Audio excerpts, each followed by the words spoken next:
So in this video, we're going to do a quick review on the XLR Envy Pro. So we've had the opportunity to run these now since spring. And I always try to get some time on the rifles before I try to give some honest opinions on some things that I like, things I don't like, some things that have been improved or things that could be improved. And I have to say I'm really impressed with the Envy Pro. There's some new adjustability stocks coming out that we don't have here yet in the video, some stuff that will be out later this year. But I just want to talk about my experience with the chassis right now as they stand. So this is one of our school rifles here. And I'm just going to go over piece by piece why I think this is such a great choice for a chassis. Originally, I was never really a big fan of the tube type AR lookish type setup that goes through your butt stock and cheek piece and all of this. And this is just from biasness from years and years of shooting traditional looking stocks. There's some things when we start back here with it that I actually like a lot. And besides having, just a really good, they didn't cheap out or do anything silly with the butt pad, nice butt pad on it. But when you adjust this back and forth for your length of pull as well as your cheek piece, once you lock it, it stays. Now I know that the new adjustable butt piece that's coming out by XLR has the quick adjust knobs.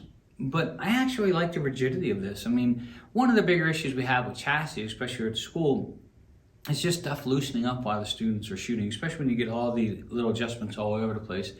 And when I talked to XLR quite a while ago, one of the things that they liked about this setup was the fact that once you set it and lock it, it's not going anywhere. Very nice.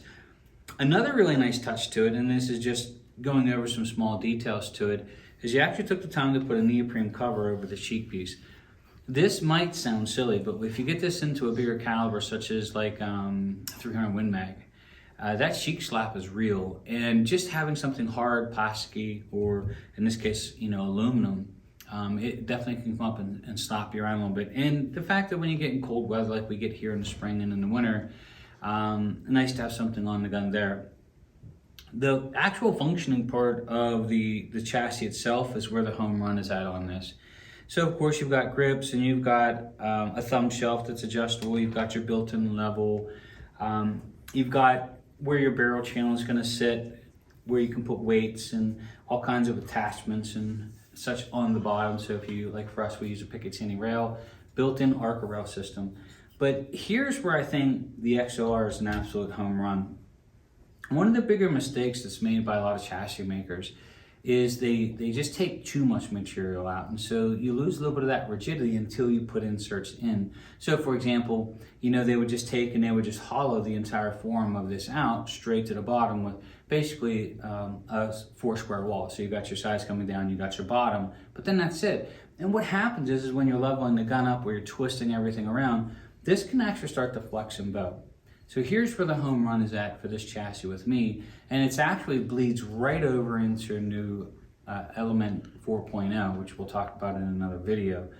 But when you look inside this chassis here, you're going to see not only where they have everything set up for a good lockup, but a very small groove down the bottom where the receiver sets. This right here, wrapped the whole way around with just a small groove down the middle, means that it's not like the old HS Precision where you had these 2 high rail marks that were the only contact points on the receiver.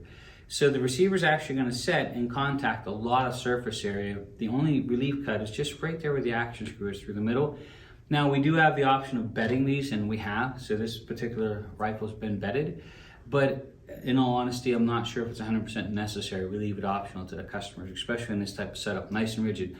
Other chassis, not throwing out any names, what we've seen is you've got your little high spots, almost like a rail on both sides, where they'll start to actually move. If you're tightening in your receiver at about 65 inch-pounds, you'll start to see those marks, and what little area it's actually touching sometimes is amazing.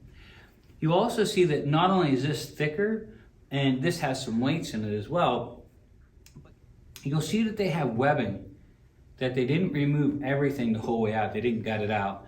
And so they've made really nice material and left it to add rigidity through the chassis. So think about it as we're going up, they inlet a little box, but then they leave this little strip here for material, and then they go back up, and it's almost like cross bracing.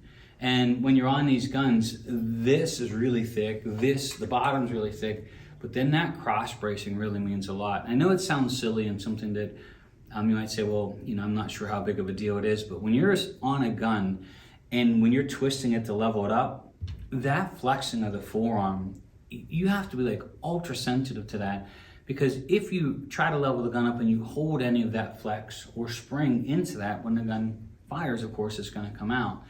For example, we had a gentleman come through with a Savage that had a chassis system on it, and literally as he's twisting the rifle to level the gun up, you can watch the barrel and the forearm just work back and forth, one against the other. As he's leveling this up, you can see the barrel twisting over top as the bottom's twisting. So super home run. I have to say, as solid as a chassis as you can get. I think XLR has done such a great job with this. We're super excited to see what they come out with next. I know that they're saying that the new buttstock is going to be a real big hit, that a lot of people have been asking for. We're anxious to see one. And the chassis itself, though, it used to be there was a handful of chassis that were really great, and that's all you had to choose from. But now you've got great options like this. So the one for the school gun, we put the top cap on. You could, of course, put night vision or anything else on top of here. The reason this has this on here as well as weights underneath is, again, it just locks up that bottom piece, so less twisting, less movement, so on and so forth, while you're trying to level up the gun. The thumb shelf, I thought it was really nice that you can actually adjust the thumb shelf and the actual twist and cant of the actual shelf, and you can also slide it back and forth. And then, of course, you can probably change these grips out to about anything that you like, really. The grips themselves I find to be pretty comfortable. One of the bigger things is that they left room here for those that like to shoot traditionally to get your thumb around. Some of them, they just make this so big that your sort of thumb's out there going along for the ride. You've got a nice little groove here.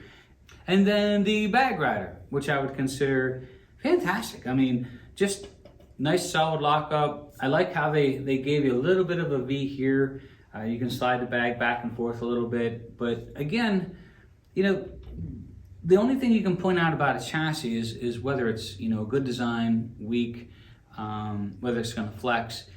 And a lot of times with the different chassis, we don't sell some just simply because they're just horrible. There are a handful of chassis that, if you go on our website, you'll see that they're just not there. And I don't think they're quite where they need to be as far as shooting goes. I mean, what we're looking for is the ability to shoot at distance and just repeatability. And this is where the rubber meets the road. So my opinion on the XLR is just a fantastic chassis. I thought, probably one of the better ones on the market today.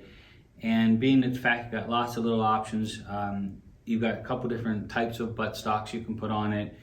You've got some attachment points that you can put on over the forearm for night vision or anything else you want to put up here.